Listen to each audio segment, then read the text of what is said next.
Hey folks, it's Emma over at Retro Dodo, and today I'm going to show you how to win Mission 5 in Advance Wars Reboot Camp. This will be the first mission where you face Grit, and whilst he seems like a generally okay guy despite fighting for Blue Moon, he has a very deadly CO power. So basically his CO power means that his indirect units, so like tanks, missiles, have an extended attack range. So you might think you're out of danger when actually you're not, so you need to be mindful of this right from the start. Fortunately, even if you can't avoid his attacks when he's charged up and using his CO power, you have got a couple of bases down in the left-hand corner.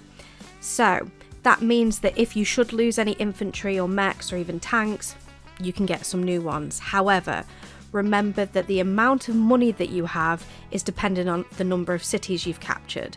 So obviously the more cities you capture, the better your funds will be. The way I'd suggest approaching this is to send a lot of your tanks, recon, artillery across to the right hand side of the screen, but before crossing the river, so you're making a natural progression down there. But use your infantry to head upwards across the river to where there's 4 neutral cities that soon will be captured, because it's likely that the enemy infantry will get there before you do.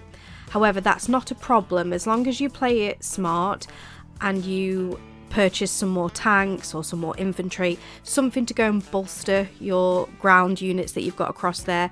You can easily capture all those cities and get more funds and be better prepared for taking on Grit's forces.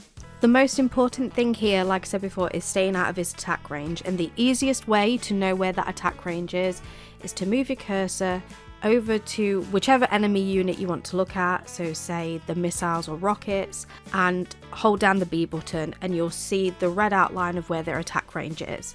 Now the beauty of artillery and missiles and rockets is that you can actually be directly in front of them and can't get hit, even when Grit's using his CO power. So yes, it's wise to keep your distance, but if you can move directly in front of one of these tanks and you're not going to get hit by another tank off in the distance, that's a brilliant way to sneak in a deadly blow yourself before Grit has a chance to take you out instead. As always, you can attempt to capture the HQ, but as you'll see in my video, I actually didn't bother capturing it because by the time I'd strategically placed my ground units one way and the remaining the other, I'd wiped out all the enemies, which wins you the battle anyway. So go with whatever suits your strategy best.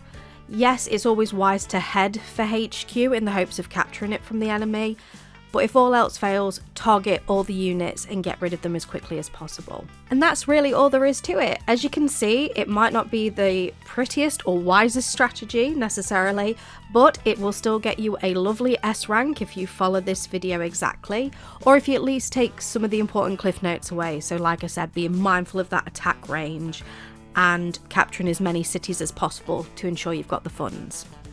So that's it, and I will see you in the next guide.